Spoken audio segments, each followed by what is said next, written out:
Uh, this poem is called Words Unspoken. It's written for the prompt of the same name by Broken Spine on Blue Sky. Words Unspoken.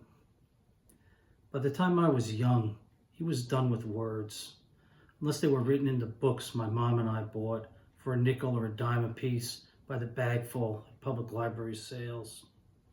He read for hours a day, scrunching his eyes between pages to blink away sleep or stubborn cataracts.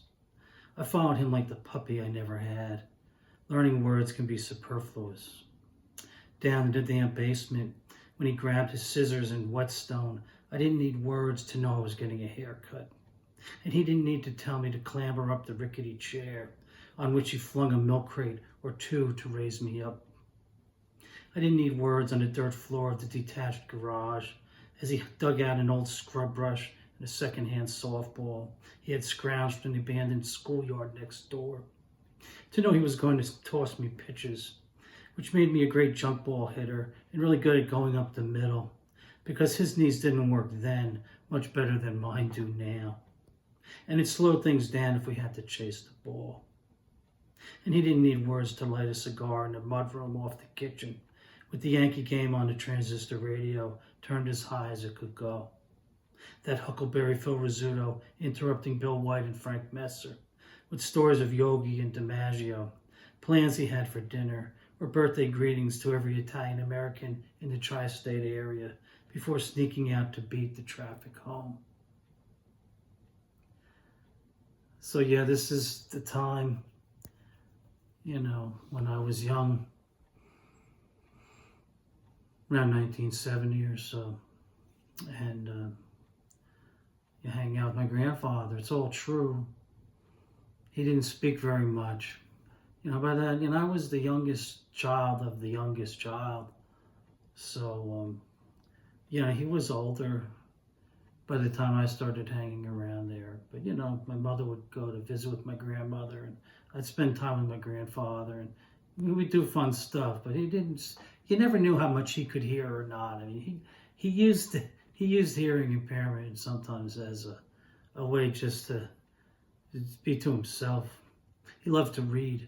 We literally would buy him bags of books, bring him over. We bought him at the library sale for a nickel or a dime. And he loved to read.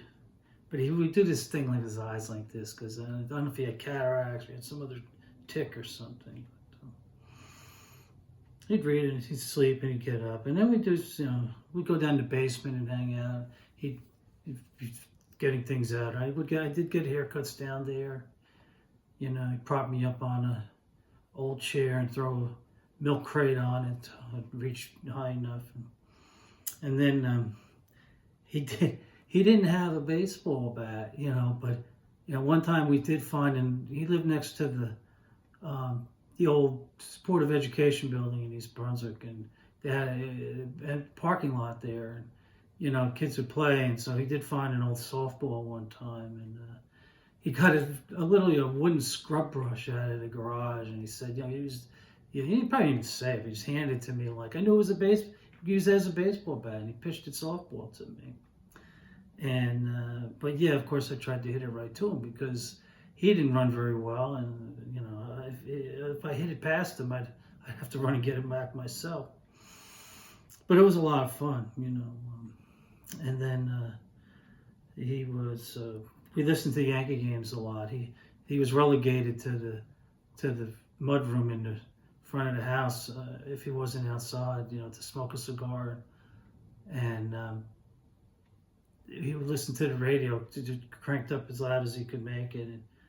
And I loved listening to the Yankee announcers, Phil Rizzuto and Bill White, and Frank Messer. And, Rizzuto, he was famous for leaving early. He to beat the traffic home. Sometimes for the TV, the WPIX would pan out across New York City, and they'd show the George Washington Bridge, and either Bill White or Frank Messer would say, and there's Rizzuto on his way home to see Cora, his wife. And so it was pretty funny. And he would read these birthday announcements, and he would give a boost to restaurants and stuff so that they would send him, you know, free samples of cannolis and pasta and stuff. So it was very funny. But this is a narrative of life in those times. Words unspoken.